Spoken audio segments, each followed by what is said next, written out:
Tere kõigile! Olen Svetlana. Mina olen Agnes.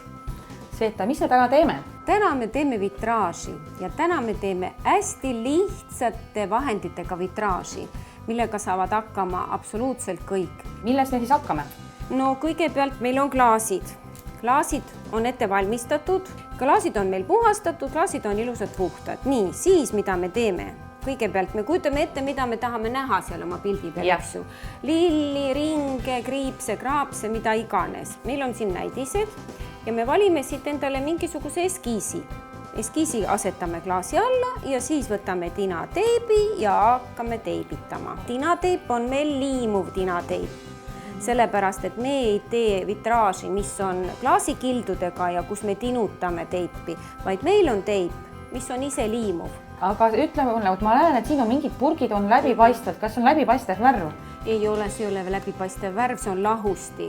Sellepärast, et kui me näiteks kasutame pintsleid, siis enne seda, kui me pintsliga lähme ühe või teise värvi sisse, siis me teeme ta ennem lahusti selle puhtaks, võtame salvrätiga eelneva värvi maha ja siis me lähme järgmise värvi sisse edasi. Siis veega ei tohi pesta need pinslid? Ei, vesi ei võta. Aga mis juhtub? Kui ma pesen selle veega, soe veega, mis juhtub siis pintsliga? Aga ta lihtsalt ei lähe puhtaks, ta jääb tükki. Ta jääb tükki. Ja siis lihtsalt viskan ära ja ongi kõik. Lihtsalt ära ja viskad ära, ütled, et pintsel oli vilets. Aga pintsel ei olnud vilets. Vale vahend oli, millega me teda puhastasime. Siis on väga tähtis teada, et need värvid on vaja pesta ainult lahustiga, et veega pesta pinslid ei tohi. Mina võtaks need esimesed pirnid. Võtad pirnid. Ja mina võtan sidrunid, kuna vitamiini on alati vaja. Nii, nüüd me asetame oma eskiisid, asetame ilusti siia klaasi alla ja järgnevalt kõigepealt me võtame endale tinateibid. Et üleliigselt me nagu teipi ei raiska, siis me alati vaatame oma eskiisi järgi, vaatame selle pinna suuruse, vaatame kõigepealt ära, umbes kui suur tinateibi kasutus siia läheb ja võtad lihtsalt käri ja lõikad siit endale ühe väikse jupi. Aga see on võimalik siis maha võtta ka, kui näiteks midagi valesti läks, kas ma võtan selle alguses kindlasti sellepärast, et tinateip kinnitub siia kuskil 2 tunni jooksul. Nii, alustame. Jah, alustame.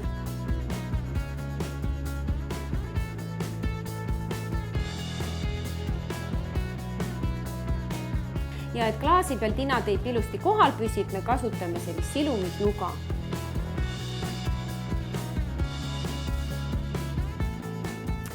Nii, nüüd me oleme jõudnud nii kaugele, et meie eskiisid on ilusti tinateibiga ära teibitatud.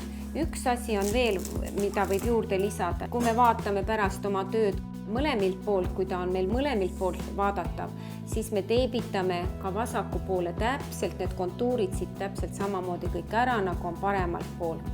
Et siis värvime ainult ühelt poolt, aga teibitame ka teiselt poolt. Nii, ja nüüd alustame värvidega. Värvida võime pintsliga, võime värvida pipetiga. Pintsliga me saame hajutada, aga pipetiga me saavutame ühtlase pinna. Siis Agnes teeb pintsliga, mina teen pipetiga.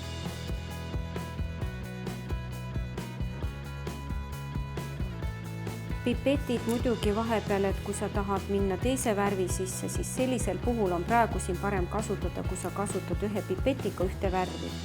See värv kaua ta kuivab? Kui me teeme seda tehnikat praegu, nagu mis mina teen, et ma lausa kallan seda siia, siis see on hea, kui sa näiteks täna teed ja jätad ta täitsa homseni puutumata.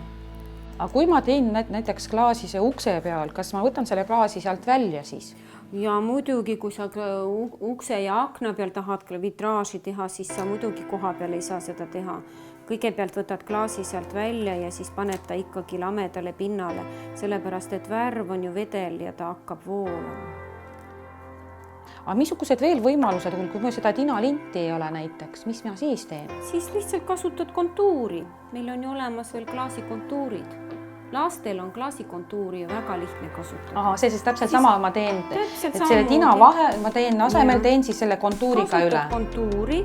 Kontuur kuivab ära, ülejäänud on jälle oma looving täpselt nii, nagu sa ise kasutad. No praktiliselt on valmis meie kunstiteosed. Agnesel on hästi loominguline, Agnesel on seal palju värvi hästi värvi palju kasutan, kuna mina kasutasin pipetitehnikat ja minul on siin hästi paksult kallatud värv, siis ta on niivõrd niiske ja märg ja voolav, siis täna ma muidugi seda siin ei liiguta. Et lasen tal ilusti kuivada kuni homseni, homme ma võin seda klaasi ilusti julgelt liigutada ja kuhu iganes ta siis rippuma panna või siis raami sisse panna. Aitäh teile! Kui meie näpunäited teile nüüd kasuks tulid, siis me oleme selle üle väga rõõmsad. Loomingulisi ideid teile ja kirjutage meile, mis teile meeldis, küsige julgelt, mida kõike oskame vastata, seda me teile kõike vastame. Kõike ilusat ja nägemist! Head aega! Head aega!